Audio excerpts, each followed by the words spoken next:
Hello hi नमस्ते welcome to my channel Gokarna line ब्लगमा यहाँहरूलाई स्वागत छ। आज हामी दुईजना भएर एउटा नयाँ भिडियो लिएर उपस्थित भइसकेका छौँ।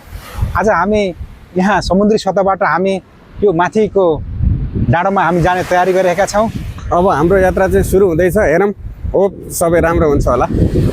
Let's see enjoy continue.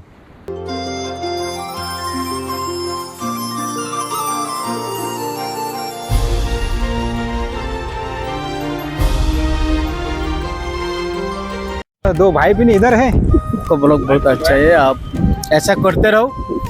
Future में आप मेरा ख्याल से और भी ऊपर जाएगा आप वेरी सुन है। Thank you. हिँडिरहेका छौँ। यहाँबाट हाम्रो यात्रा सुरु हुँदैछ। तपाईँलाई कन्टिन्यू बाटोमा के कस्तो भेट देखिन्छन् सम्पूर्ण जानकारीहरू हामी गराउँदैछौँ। अनि कस्तो लागिरहेछ हाम्रो सरलाई? एकदम रमाइलो है हजुर, एकदम रमाइलो। नेपालकै फिल आइरहेछ।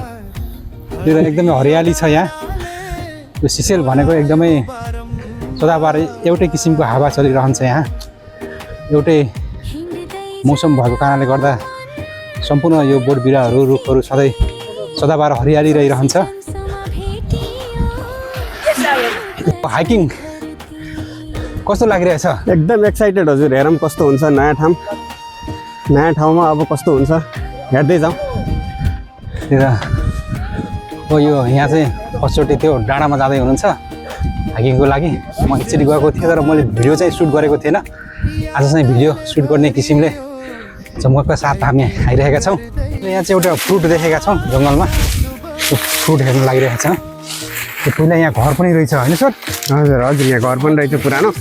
पहिला यस्तो कस्तो यस्तोमा घर बनाएको रहेछ पहिला है। फ्रुट और भी है भाई। आता फ्रुट त्यो घर रहेछ पहिला।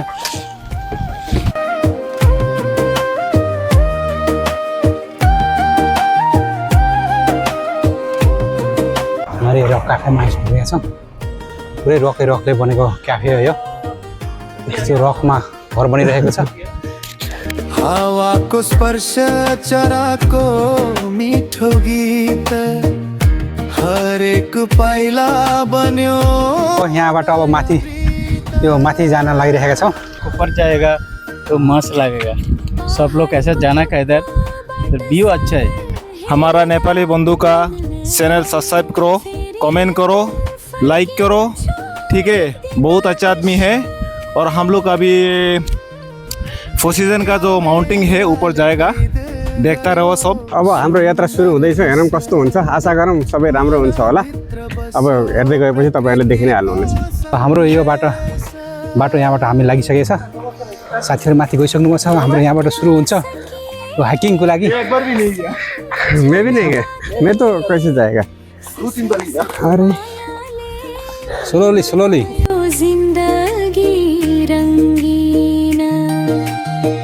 फोर सीजन सको त्रेला जोराको स्टेयर केस रहेछ, रसी छ।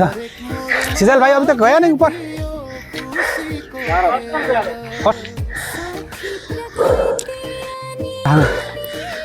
तलबाट हामी माथि जाँदैछौँ। एकदमै ठाडै उकालो रहेछ, गाडी रहेछ। बाटो चाहिँ रसी पक्रेर हिँडिरहनु भएको छ। अघि लागेको छैन हौ सर? एकदम हजुर।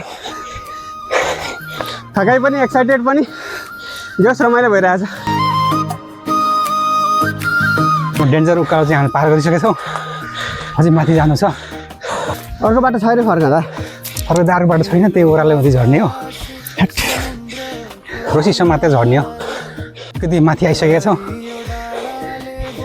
यो ब्रिजबाट क्याम्पेन्स्की देखियो।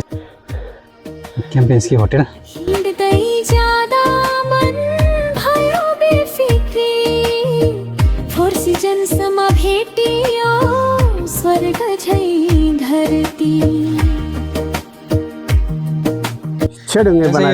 ढुङ्गामा यो चाहिँ नेपालमा बनाउँथे, यहाँ नेपालीले बनायो कि कसले बनायो जस्तो हो। एक और हमारे तरफ से ऊपर लगा देंगे। र के हो त सरी छिर चाहिँ छिर्दिन हौ सर छिराइन्छ नि तू बोल रहा है घुसेगा नहीं घुसेगा बड़ी मेरा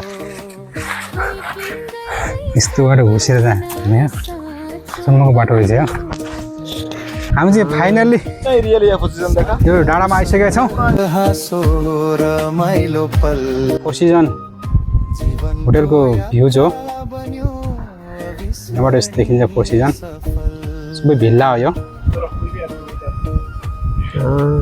प्राइभेट भेल्ला फाइनल्ली यो फोर सिजनको यो टप डाँडामा हामी रसी हुँदै आइरहेका छौँ होइन सर एकदमै कस्तो लाग्यो यो डाँडामा आउँदाखेरि एकदमै फाइनल डेस्टिनेसनमा आइपुग्दा चाहिँ त्यो उकालोमा भएको सबै पीडाहरू चाहिँ भुलियो एकदम रमाइलो भइरहेछ ल सीजन का जो होटल है विला बहुत अच्छा व्यू है आप लोग एक बार आ जाओ विशाल्स कैसा है एक बार विजिट करो और बंधु का चैनल को सब्सक्राइब करो कमेंट करो लाइक करो शेयर करो जीवनको यात्रा बन्यो अविस्मरणीय सफल हाइकिङको पाइला रोकिँदैन कहिले सिसेल्सको सम्झना मेटिँदैन कहिले